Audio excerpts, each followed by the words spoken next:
Fala, estudantes! Deus te abençoe. Estamos hoje de novo com essa ideia de estudos na web, que é o Comboist, e vamos analisar a origem da palavra restaurante e o que ela tem a ver com a análise do século XVIII. Vai ser bem interessante essa aula, vamos falar de vários assuntos. Se você gostar desse vídeo, deixe o seu like e se inscreva, tá bom? Nos ajude aí, beleza? Galerinha, voltei para poder te dar uma dica, que é o seguinte: você precisa de um conserto na sua bike para poder você dar uma passeada e até espairecer nessa pandemia? Então eu te super indico a oficina do Fred.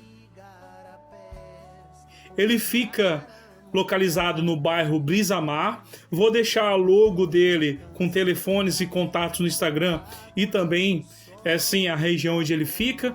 E eu super indico, já fiz trabalho com ele e os trabalhos ficaram da hora.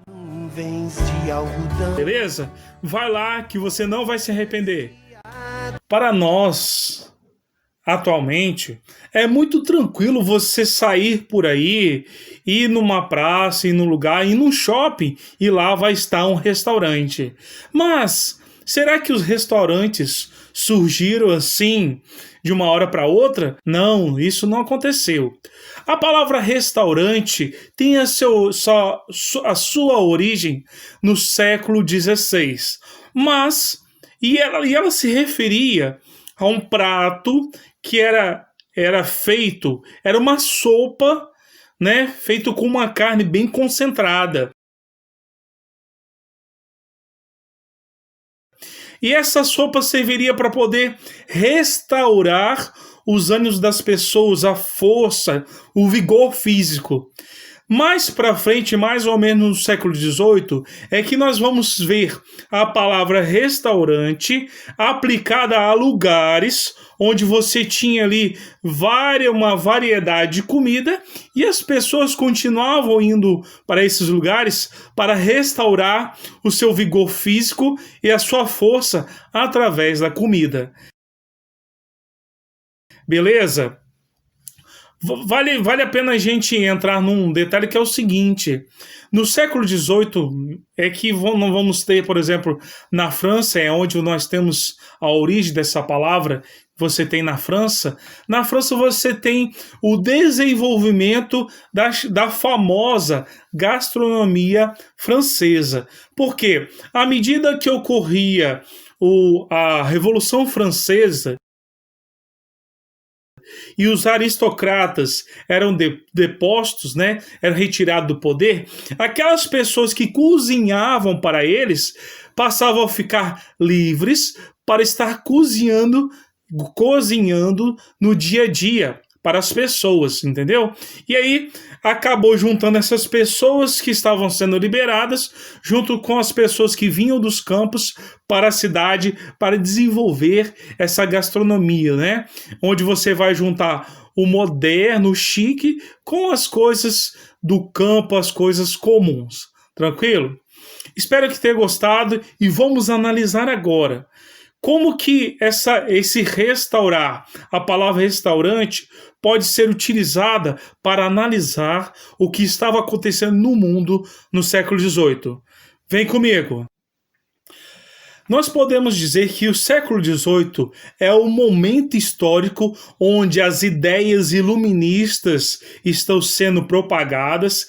Quem não sabe o que é iluminismo, eu vou deixar aqui na descrição um videozinho que se aprofunda nesse ponto de estudo.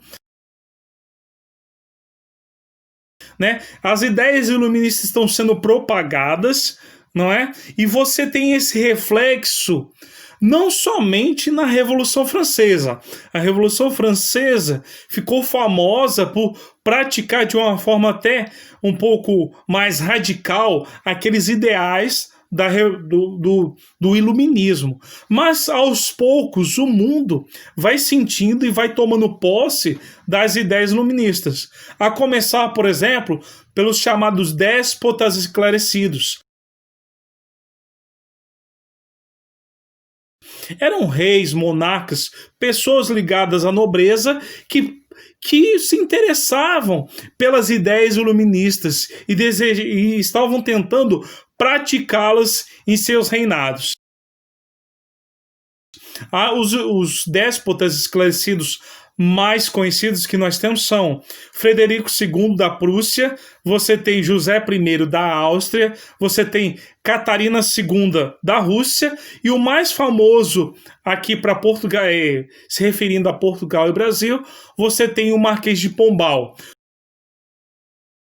O Marquês de Pombal, que vai fazer o quê? Vai passar todo o ensino da lusitano para as mãos de pessoas particulares, vai tirar esse ensino das mãos dos padres. Em nível das colônias, irá expulsar os jesuítas das colônias, e alguns lugares, como o próprio Espírito Santo, a gente vai ver, vai sofrer muito com essas ideias revolucionárias, entre aspas, do Marquês de Pombal. Por que eu falo entre aspas? Esses déspotas esclarecidos vão adotar algumas práticas do iluminismo, mas com uma roupagem totalmente absolutista. Por isso que muitos historiadores chamam de esses déspotas que vão praticar o chamado absolutismo ilustrado, ou seja, é o absolutismo que absorve algumas luzes, algumas ideias do próprio iluminismo. Beleza? Seguindo um pouco adiante, você tem no Brasil a descoberta dos chamados ouros de Minas Gerais. A região de Minas Gerais vai ser chamada assim porque será conhecida historicamente como as Minas Gerais reais de ouro. Entendeu? Então aquela região que nós temos vai receber exatamente esse nome, porque ali vai ser encontradas as grandes jazidas de ouro do chamado ciclo aurífero do Brasil, que vai ocorrer exatamente no século XVIII. Vamos abordar alguns impactos desse ciclo do ouro aqui no Brasil. Por exemplo, a capital do Brasil vai sair do Nordeste para vir para o Sudeste, mais precisamente para a cidade do Rio de Janeiro. A cidade do Rio de Janeiro, os portos do Rio de Janeiro, vão virar os portos de referência para a exportação do ouro encontrado nas Minas Gerais, em alguns lugares de São Paulo e também de Goiás. Beleza? Os impactos que nós vamos ter em terras mineiras. Você vai ter um grande fluxo de pessoas indo para essas regiões. Vamos ter, no caso, o Espírito Santo sofrendo a perda do seu território, porque a coroa vai adotar o seguinte: vai isolar o Espírito Santo, vai formar uma espécie de barreira verde. A configuração urbana até do Rio de Janeiro vai acabar mudando. Vamos lembrar que já no século XIX, o Rio de Janeiro vai receber a família real exatamente por causa dessas mudanças que vão começar a ocorrer lá. E nós temos também a Revolução Industrial Inglesa. A Revolução Industrial Inglesa, que vai ser impulsionada por esse ideal do iluminismo de liberdade econômica, para que a economia não fique nas mãos apenas dos nobres, da classe ligada ao rei, não, ou nas mãos da igreja. Os chamados capitalistas, as pessoas que vivem do capital, vão começar a surgir e vão investir pesado na superação das corporações de ofício para o surgimento das primeiras indústrias. Vamos ter os primeiros maquinários, você vai ter uma padronização da confecção de roupas, né? E você vai ter como que essa Revolução Industrial Inglesa vai ser saudada, como que ela vai ser custeada. Nós temos umas duas explicações, né? Vamos ter um grande acúmulo de capital que a Inglaterra vai adquirir entre o século XV até o século XVIII, um grande acúmulo.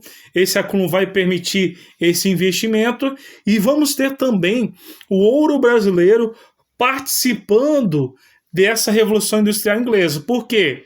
Portugal, através do Tratado de Methuen, acabou desenvolvendo uma enorme dívida acabou tendo uma enorme dívida entre portugueses e ingleses. Aí o que vai acontecer? Para saldar essa dívida, o ouro que vai ser encontrado no Brasil vai ser utilizado para saldar essa dívida. Então, nem Portugal vai usufruir muito desse ouro. Ele vai basicamente encher os cofres, né, dos ingleses. Avançando um pouco mais, nós temos a própria Revolução Francesa, que vai ser um marco na história do mundo, porque vai colocar um fim naquele poder absoluto dos reis e também nas mordomias que os membros das igrejas e que os membros das nobrezas adquiriam nas chamadas coroas absolutistas. Vamos ter várias pessoas morrendo exatamente na França. A Revolução Francesa, que pode ser dividida em 3 fases ou 4 fases, né? Vamos ter a fase onde as pessoas do chamado do terceiro estado se revoltam, começam a pegar em armas. Você tem a queda da Bastilha, que é um ponto fundamental. Até hoje você tem um feriado na França homenageando a queda da Bastilha. Depois nós temos a radicalização do movimento, onde os revoltosos vão acabar se matando. Várias pessoas que vão iniciar a Revolução Francesa vão estar morrendo exatamente nesse momento de grande radicalidade da Revolução. E você tem um final da Revolução onde alguns membros começam a ver que é preciso retomar as rédeas dessa revolução e começar a dar uma finalidade, acabar finalizando a revolução. Nesse princípio, você tem uma figura emblemática ajudando nesse processo de arrefecimento dos ânimos e desenvolvimento dessa revolução, que vai ser Napoleão Bonaparte, ele que vai ser o grande imperador francês exatamente no início do século XIX. Beleza? Agora vamos falar um pouco sobre o Espírito Santo. No século XVIII vai ser um momento da chamada saga do esquecimento do Espírito Santo. O Espírito Santo, que até então, por causa da cultura jesuítica, era um polo irradiador dessa cultura, a Igreja de Santiago cederá lugar ao Palácio Anchieta, sede do nosso governo, né? Acaba sendo isolado, inclusive por causa das atitudes do Marquês de Pombal. Os jesuítas que ajudavam a desenvolver ensino e desenvolver algumas obras aqui no Brasil e no Espírito Santo, vão ser expulsos, né? Isso vai ter um grande impacto.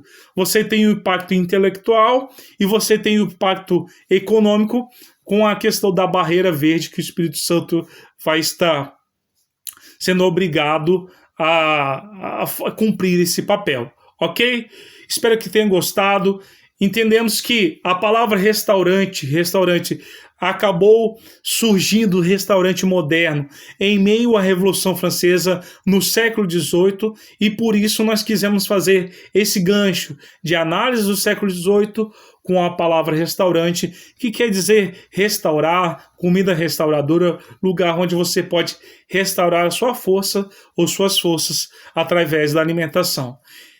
Espalhe essa ideia de estudos na web, que é o Comboist. Valeu!